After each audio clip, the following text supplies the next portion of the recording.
Ya, kita terusin Kiai. Ini jadi ada draft buku. Ini draft buku tentang collab semesta atau kolaborasi semesta. Ya. Jadi buku ini memang sengaja kita buat supaya kita bisa mendapatkan pembelajaran dari semesta. Karena manusia itu bagian dari semesta. Dan bahkan manusia itu adalah anggota keluarga semesta. Oh iya. Jadi kita ini keluarga semesta. Saudara kita bukan hanya manusia. Betul, makhluk hidup lainnya ya. Makhluk hidup yang lain. Ada tanaman, ada air. Yang kelihatan atau yang nggak kelihatan. Gitu. Ya, betul. Maka Itu juga kita harus menebarkan kasih sayang Benar, sesama semesta. Gitu. Kalau ini kayak kalau misalnya ini kan ada banyak kadang-kadang para kiai itu dimintain apa barokahnya dari media air juga kan kadang banyak. Jadi air itu kandungan air itu kan yang kita sebut dengan hidup ya lah. Nah, jadi apa yang kita rasakan otomatis dirasakan pula oleh air. Iya. Karena tubuh manusia itu terbanyak kandungannya adalah air. Tinggal kita bagaimana bisa nggak kita manusia ini bisa merahmati air. Ya. Artinya kalau kita minum air, maka kita juga harus mengangkat derajat air itu menjadi lebih tinggi karena diminum oleh orang-orang yang baik, yang soleh. Mereka akan merasa terhormat ketika meminum air. Contoh gini, ini kita minum air pada Bismillah. Dia akan memberikan sesuatu terbaik karena dia merasa diistimewakan oleh kita. Itu makanya orang-orang dulu menyebut asma Allah ya. Wah, itu dasar banget. Iya. Ya akhirnya dia dengan alhamdulillah semuanya asma-asma Allah. Iya. Sebetulnya memang kalau kita mau jujur ya, kajian-kajian tentang alam semesta terus sama lingkungan hidup di sekitar kita ya sebetulnya kerahasiaan kalau kita buka nggak tahu ya. Nggak tahu. Ya artinya kenapa kan biasanya kalau jelas kalau air itu kan ngalir dari hulu ke hilir ya. Iya. Yang ngalir yang meresap tadi yang disampaikan kan. Itu pasti manfaatnya banyak. Terus tadi itu kandungan kita juga 60% air hidup kita ya kenapa kita nggak bersahabat dengan air banyak kan yang sekarang kan kayak misalnya contoh-contoh air mineral yang produksi dari pegunungan kan jelas kan kalau manfaatnya tapi jangan lupa juga tuh airnya ada sedekah kan ada zakatnya kan ada zakat ada sedekah ya karena itu kan masalah kalau di kita itu kalau kita usaha dari alam yang besar ya. Misalnya sebenarnya kan kalau ngomongin zakat, kita itu paling minimalis zakatnya 2,5%. Minimalis banget 2,5% itu udah batas paling minimal. Jadi kalau 2,5% jaga nggak mengeluarin, itu kebangetan benar gitu. Maka yang diperang itu orang-orang kayak begitu. Cuma kan pasti dikurangi juga lah dari maksudnya gini penghasilan kita juga kan harus harus kita kurangi dengan mungkin ada hutang kita ada beban kita juga dulu ya baru dihitung ya. Nah kaitan sama itu sih ya balik lagi ke airnya kalau tadi dikaitkan dengan wudu sholat ya, jadi kalau kita berwudunya salah itu juga akan pengaruh terhadap kekhusyuan sholat. Iya, makanya makna wudhu ini harus didefinisikan ulang. Wudhu itu bukan bersuci. Iya. Wudhu itu bukan toharoh. Iya. Tapi wudhu itu sesungguhnya adalah diambil dari kata wadoa. Wadoa itu menanggalkan yang tidak akan kembali. Jadi kalau toharoh itu kan membersihkan. Iya. Jadi wudhu itu menanggalkan apa sih? Menanggalkan kita sesuatu yang melekat di dalam diri kita. Makanya wudhu itu kan membasuh tangan hingga kaki itu kan simbol-simbol dari kesalahan-kesalahan kita. mau menghadap Allah itu harus menanggalkan itu semua loh. Maka wudhunya harus benar. Makanya ada orang yang oleh Rasulullah di sholatnya diulang. Yang diulang itu bukan hanya sholatnya, tapi mulai dari wudhunya diulang. Berarti dia ada kesalahan dalam rangkaian sholatnya itu dimulai dari wudhu. Dan wudhu itu kan air pakainya. Kalau juga nggak ada air bisa tayamum ya. Tayamum pakai debu. Nah, debu itu jadi dua komponen yang saling terkait itu adalah air dengan tanah. Gitu. Jadi air dengan tanah itu simbol kesejahteraan, simbol kemakmuran. Jadi air turun dari atas langit, kemudian ke bumi, ke tanah, kemudian diresap sama tanah, kemudian tumbuhan keluar berbuah kita makan. Itu simbol siklus kesejahteraan. Makanya dua simbol ini menjadi penting, tanah dengan air. Makanya tanah airku Indonesia, negeri elok, kira-kira gitu. Makanya tanah air. Di dalam sholat juga ada Pak Edi. Ada ya. Simbol-simbol kesejahteraan itu. Misalnya kalau kita sholat itu ada sujud. Nah sujud itu adalah simbol air. Jadi mengalirkan, kita sujud itu kan itu mengalirkan ke bawah, meresap ke dalam tanah. Tidak kita itu seakan-akan kita meresap dalam tanah. Nah simbol tanah itu adalah tahiyat atau tasyahud ya. Nah untuk pengendalian dua itu, duduk antara sujud itu itulah sebenarnya pengendalian air dengan tanah. Makanya ketika iftiros itu kan duduk di antara dua sujud. Iftiros maknanya apa sih? Iftiros itu menghamparkan kesejahteraan. Makanya doanya keren itu. Robbi firli warhamni wajburni warfa'ni. Permohonan kita semua deh. Permohonan lengkap. Iya, minta diampuni, minta dicukupkan, minta. Nah itu kan doa. Iftiros itu apa sih? Iftiros itu kan menghamparkan kesejahteraan. Makanya ketika duduk antara dua sujud harus dilamain itu permintaan kita. Jadi menghamparkan kesejahteraan. Kalau mau sejahtera, ya terusnya yang lama lah. Iya benar. Gitu, jangan buru-buru lagi selesai.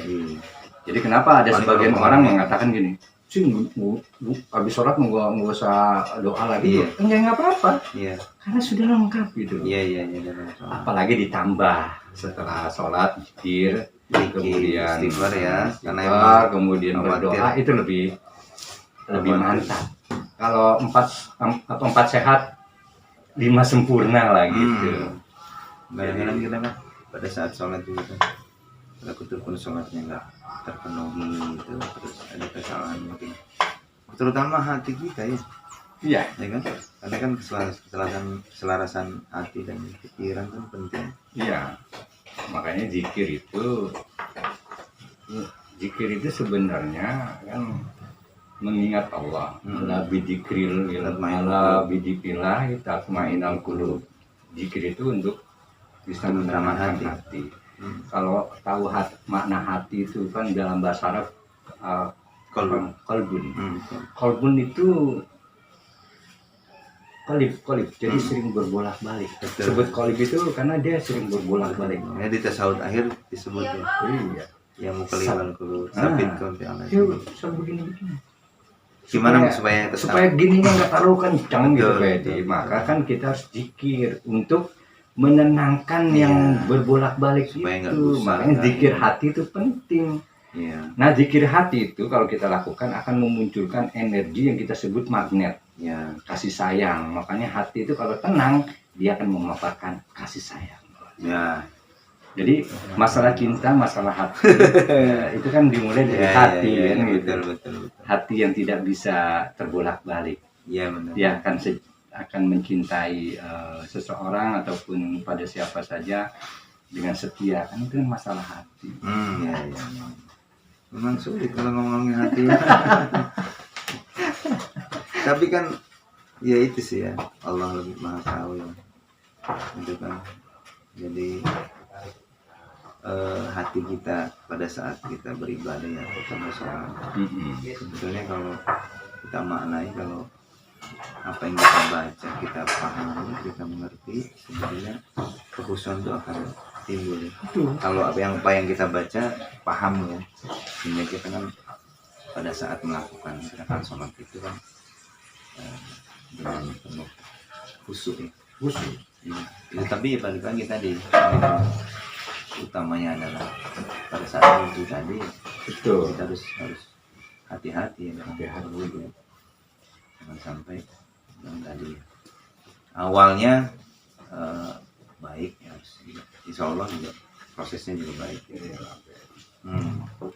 Jadi intinya kita memposisikan seluruh makhluk Allah itu sebagai subjek yang berdaulat masing-masing. Kenapa? Alam itu ada bencana alam. Karena memposisikan alam itu menjadi objek yang harus dieksploitasi. Bukan subjek. Sesungguhnya Allah tidak menghukum kita. Kitalah yang menghukum diri sendiri karena kebodohan kita. Menzalimi diri sendiri. Menghukum. Jadi Allah tidak pernah menghukum. Allah itu Maha Sayang. Karena kita mendolimi alam semesta, mengeksploitasi habis-habisan, sehingga wajarlah kalau alam itu berdoa, ya Tuhan, ini orang ini kurang ajar, balas deh. Ya, Jadi itu hukum alamnya seperti itu. Kayak apa? Air laut rob gitu naik. Iya. Ya, terus banjir, Iya. bandang gitu kan. Jadi Allah tidak pernah menghukum. Kenapa Itu kita tadi harul fasadu fil barri wal bahri bima kasabat aydin nas. Kerusakan di langit, di laut dan di daratan itu karena tangan-tangan manusia. Yang tadi kenapa nggak dialog, artinya kita berikan posisi tertinggi ya. iya, makanya dia harus diposisikan terhormat dengan saling menyayangi. Konsepnya kan kasih sayang. Betul. Jadi rahmat itu kan kasih sayang. Maka tata kelola semesta itu Pedi itu dikelola dengan kasih sayang. Ar-Rahmanu 'alal 'arsy istawa. Gitu. Tata kelola kehidupan semesta itu dikelola dengan kasih sayang. Menarik nih bukunya, nanti kalau terbit mudah-mudahan bisa sampai ke ini. Saya coba Sampai hatam ya. Iya. Iyalah. Karena Ini baru hukum alamnya belum semua. belum ya. Jadi nanti kita akan coba dilanjutin collab 1, nanti collab 2, collab 3. Karena hukum alam itu dibedah satu-satu. Misalnya hukum gravitasi, apa sih filosofinya, apa sih manfaatnya, ada nggak di dalam Al-Quran gitu. Bukan cocok logi ya, tapi memang dia akan memberikan alam itu kan apa namanya ya, medan informasi terbesar. Iya. Jadi apa yang kita ucapkan itu tercatat di semesta. Iya. Nah kita duduk sini Pak Edi nih. Semua yang di lingkungan di sekitar kita itu menjadi pencatat terbaik. Dia akan merekam apa yang terjadi. Makanya dia akan menjadi saksi kita. Iya, contoh kayak sama lah kayak kita ke hewan.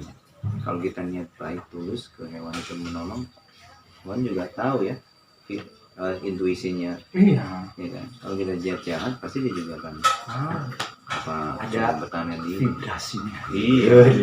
Getarannya itu kan beda. Iya. Ada getaran yang ngaco. Kalau orang jahat itu kan getarannya ngaco. Iramanya simfoni, getarannya nggak enak didengar. Bicara hati begitu. Pembahasan semesta ini repot ya. Iya benar juga sih. Iya, mana tahu hati manusia ya. Uang alim juga disuduri. Iya. Allah Maha tahu. Allah Maha tahu.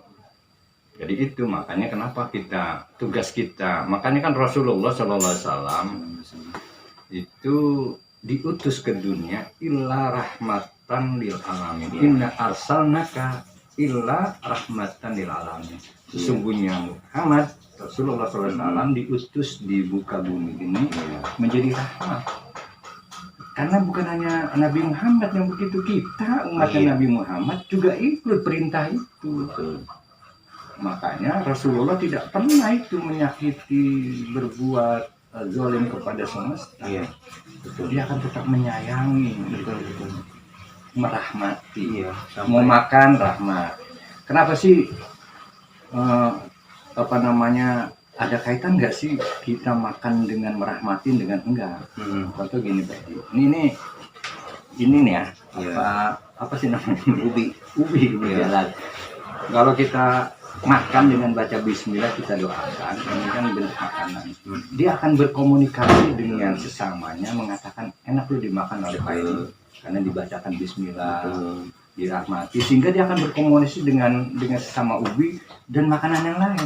Berkahnya. Sehingga keberkahan itu jada bil khair. Jada bil khair artinya mereka punya komunikasi sendiri, kemudian dia ngajak teman-teman Iya. dengan sendiri alam bekerja untuk dimakan oleh kita. Makanya kita tidak pernah kekurangan makanan karena kita merahmati makanan. Terutama sehat juga ya, sehat pikir ya kan. Kalau makan kadang kan kalaupun kita tanpa tadi ya menyertakan asma Allah, bismillah gitu ya, ya jadinya khawatir ya yang kita makan itu kan tadi itu tidak senang makanan, malah jadi penyakit gitu ya. Itu dia. Selesai makan, alhamdulillah, ya Rabbil alamin, segala puji bagi Allah semesta.